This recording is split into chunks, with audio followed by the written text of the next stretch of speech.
Active voice versus passive voice transformation. Hello everyone, and welcome back to another exciting episode of Grammar with Altaf. Today's topic is very useful in both writing and speaking. We are going to learn the difference between active voice and passive voice, and more importantly, how to transform one into the other. Thanks, Annie. Yes, this is a very important lesson because understanding how to convert active sentences into passive and vice versa will improve your grammar, clarity, and overall communication.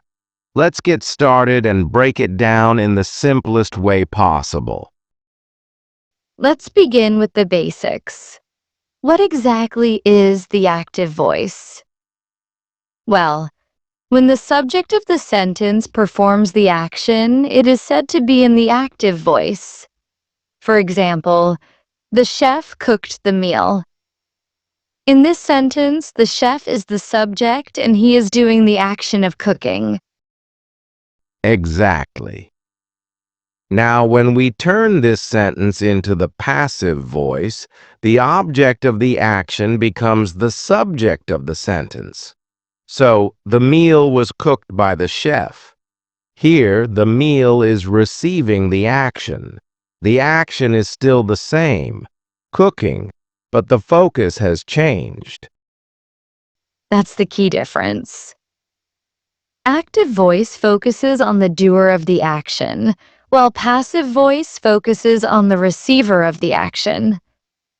In English, active voice is often preferred because it's direct, but passive voice is useful when the doer is unknown, unimportant, or obvious from the context. Let's look at another example. Active. The teacher explains the lesson.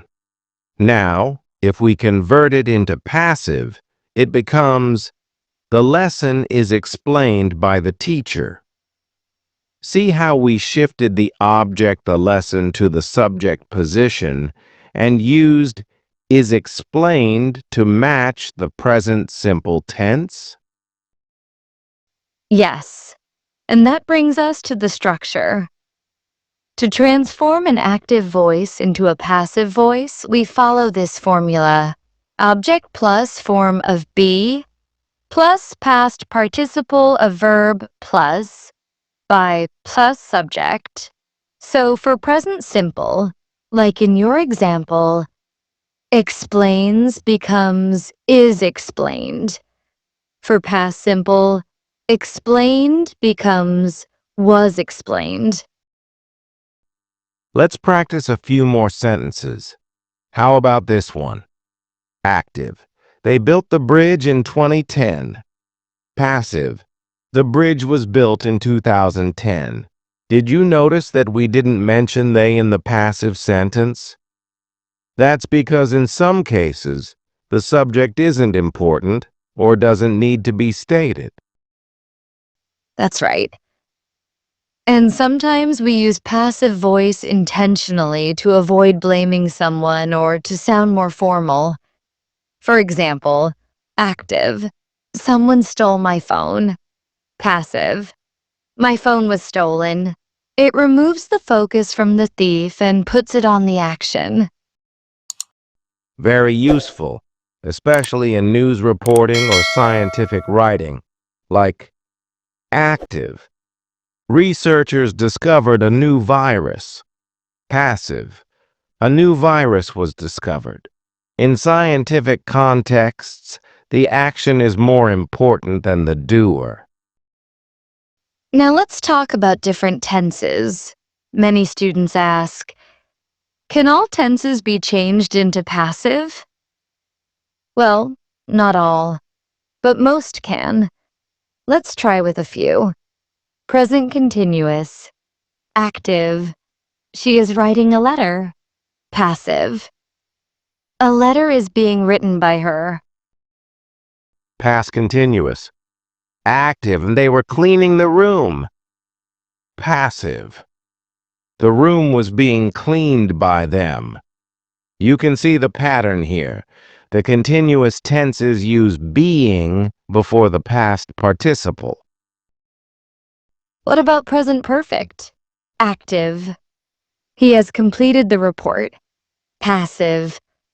The report has been completed by him. We use has been or have been depending on the subject, and then the past participle. Let's quickly go over some common verb tenses with examples in both voices. Simple present. Active. They read books. Passive. Books are read by them. Simple past. Active. She painted the wall. Passive. The wall was painted by her. Future simple. Active.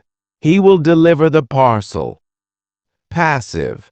The parcel will be delivered by him. Modal verbs work too. Active. You must finish the project. Passive. The project must be finished by you. Great examples. Now let's take a moment to point out some key points.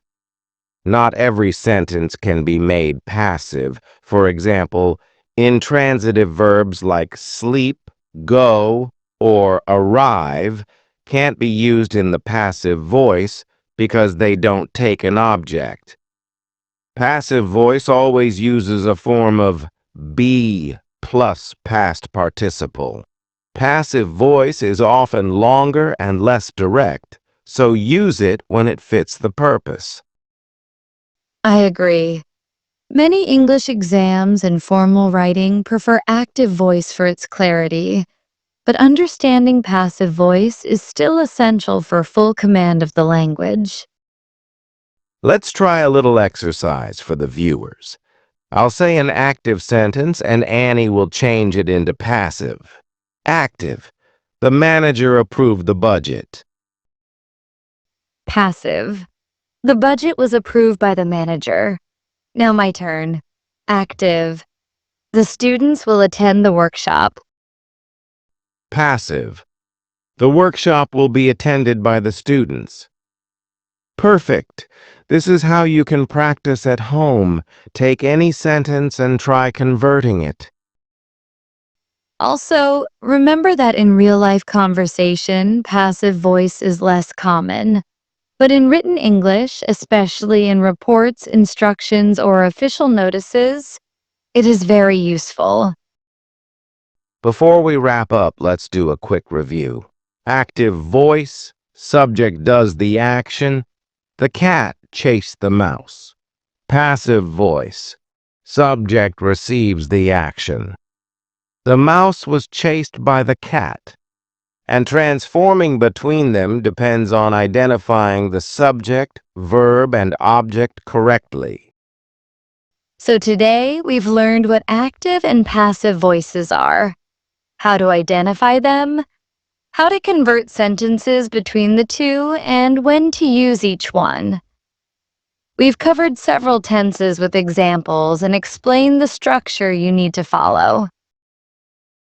Thank you for joining us. Keep practicing and soon you'll be able to switch between active and passive like a pro.